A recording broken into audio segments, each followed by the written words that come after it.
At the top of the hour, we told you that about the number of people that are filing lawsuits after being detained by ICE, and it's exponentially higher than in years past. In fact, lawsuits claiming people are being illegally held in custody have tripled compared to any given year dating back to 2017. And this wave of cases comes after the Department of Homeland Security changed its policies about determining who is allowed to be given a bond hearing. And now anyone who entered this country illegally at any point, no matter how old they were, they've been here, how long they've been here, is being detained, denied the chance for an immigration judge to hear why they should be released. Denver7 investigative reporter Natalie Chuck in the studio with us, breaking down how all this started. Natalie? Yeah, well, Shannon and Jessica, this actually all started with an investigation done by our reporting partners at Scripps News. They started digging into these lawsuits called habeas corpus cases. So we wanted to take a look at what is going on right here in Colorado. But this story has taken Scripps News all over the country. So I sat down with the investigative correspondent who's behind it to understand how this all started. So Patrick Terpstra, our investigative correspondent with Scripps News, thanks so much for joining us today. Thanks for having me.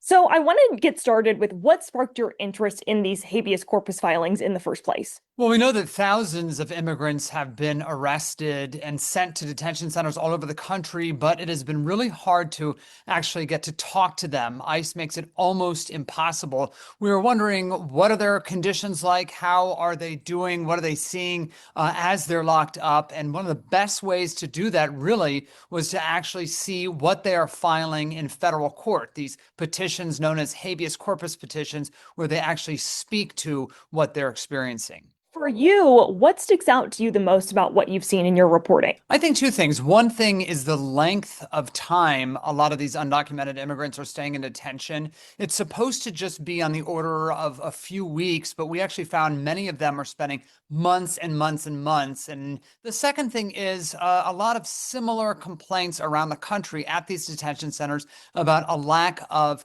mental health care, physical health care. Something you've covered extensively, and I think most people might not realize, is that these detention centers are privately owned. And actually, the one at the center of your investigation out in Pennsylvania, owned by the same group, GEO, that owns the facility here. That's right. And ICE does own some of these detention centers, but really the lion's share, they're privately owned. And the two big names in town, the GEO Group and Core Civic, there is a profit motive here to house as many immigrants as they can and to keep those numbers up. I always say that reporters are not superheroes. We don't have any more access to information than anyone else in the general public, but we do know how to find it, right? And I think what's interesting that you pointed out in your original reporting is we can see online in public records that these filings are happening, but we really can't get any information about what's going on, any court documents, unless you physically go down to these federal courthouses. What do you make of that? The fact that these filings are really not publicly available. Yeah, it's really strange. We are used to things either being public or not. They're either something the public can see or they're private. This is something in between. So it's not easy work by any stretch, but it is so important to do that work of going down to these courthouses to see what is actually happening in these facilities that the American taxpayer is paying for.